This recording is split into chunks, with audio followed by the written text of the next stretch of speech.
In the shadow of the Baltic Sea, Lithuania sits at the crossroads of Europe and the underworld. To most, it's a nation of medieval castles, amber markets, and proud independence. But beneath the surface, a darker trade flows. Cigarettes, drugs, people, and a criminal legacy stretching back to the fall of the Soviet Union. Lithuania has been called the Contraband Capital of Europe. At the heart of it, cigarettes. Not just a few smuggled packs in a suitcase. We're talking shipments worth millions, hidden in trucks, ferries, and even rail freight. Most come from Belarus, where tobacco taxes are a fraction of the EU's, and are moved west through Lithuania's ports and borders. In the early 2000s, Lithuanian smugglers perfected the game.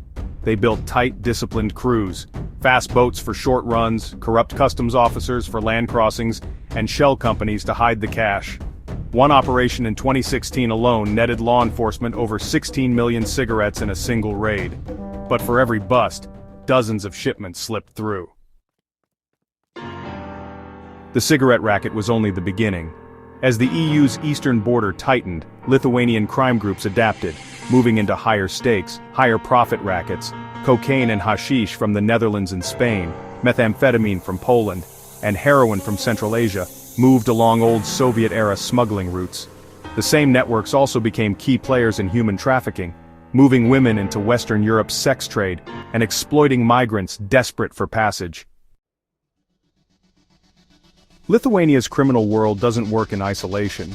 It's part of a Baltic triangle, with Latvia to the north and Poland to the south, tied to a wider Eurasian crime web.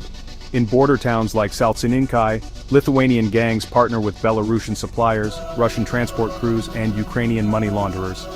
Their operations blur national lines, blending into legitimate freight, logging, and fishing industries.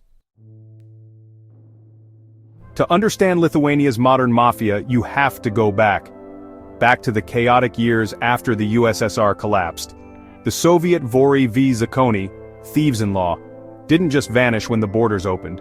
Many rebranded, investing their muscle and contacts into smuggling. Prison hierarchies, underworld codes, and blood feuds carried into the new millennium. Even today, some Lithuanian gangs operate with a structure straight out of the Soviet playbook. Elders at the top, soldiers below, and an unspoken rule: loyalty above all. Lithuania's law enforcement has made strides. EU border control, funding, high-tech scanners, and joint operations with Interpol. But the geography, the history, and the profits make this fight one that's far from over. In the Baltics, contraband isn't just a side hustle, it's an industry.